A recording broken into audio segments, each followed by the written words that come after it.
Hello, and welcome to another segment of Talking Real, Conversation for Today's Working Woman. I'm your host, Cheryl U. Argro. Today's guest will be Cheryl Branch of Safe Shelter, and we will be discussing signs of domestic violence and the services that Safe Shelter offers.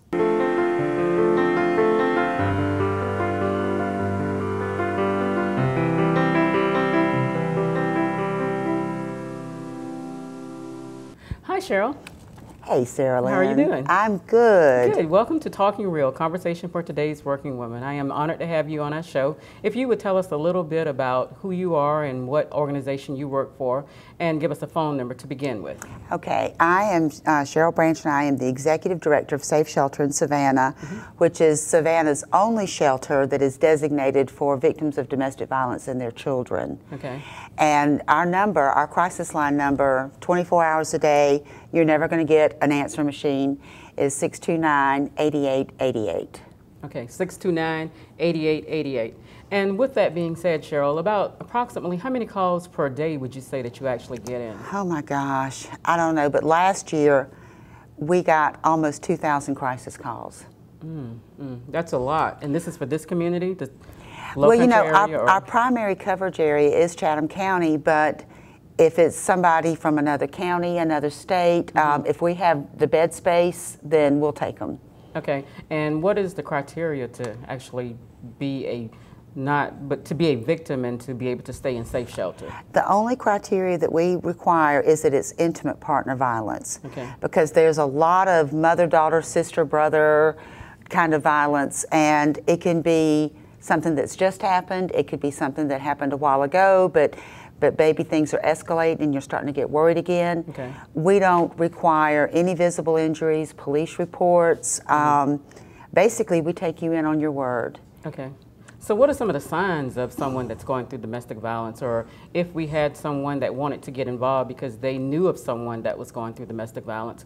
First of all, what would that person do if it was maybe a church member or a coworker? What would they do, and what signs do they actually look for? I think the main thing is to dispel the myth of who the victim is, because victims look like me, they look like you. Yes.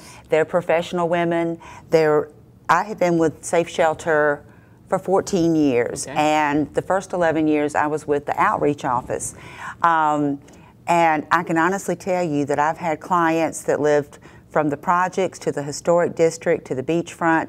At one time I had like 6 clients that lived in a gated community. Okay. But the one thing they all had in common was no or low self-esteem. Okay. And so it would make us all more comfortable if we could look at somebody that was different from us and say, well, yeah, look at her. She's poor, she's ignorant, she lives in the projects. Yes. You know, it's a lifestyle. No, it's scarier when it's somebody that looks like you do. Yes. A lot of the phone calls we get are from family members, co-workers, neighbors. They go to their church. I actually had a Superior Court judge call me at home on a Sunday about a lady in her church. Okay. It's frustrating when you're the outsider looking in. You can see this. You can see what's going on.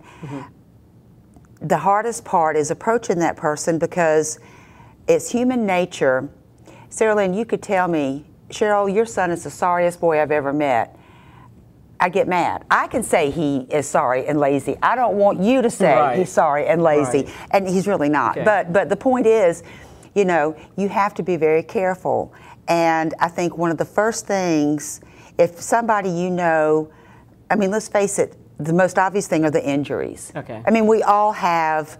I mean, right now I probably have half a dozen cuts and bruises from just stuff. But these are you know, unusual kinds of. I mean, how many times can you fall down the stairs? How many times can you walk into a bedpost? Yes.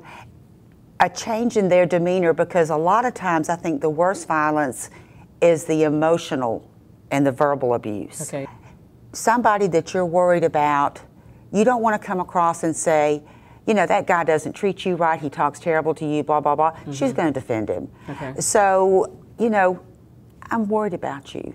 Okay. You know, you're not yourself. Okay. And I've seen these injuries, and be prepared to be blown off the first time, because she's probably going to have a million excuses.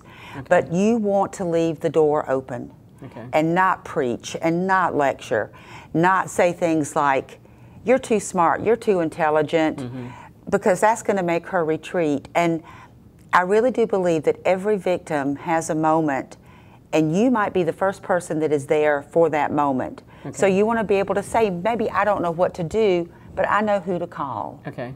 So then even sometimes you have women that are afraid to even come forward. For instance, the abuser, or even men, the abuser has threatened them, you know, threatened their lives or threatened the lives of their families or their children. Absolutely. So then how would you talk to that woman? First of all, you know, the abuser, domestic violence is about control. Okay. We all have anger and stress in our lives, and hopefully we don't go home and beat our children or beat our partners. You know, it's not about stress.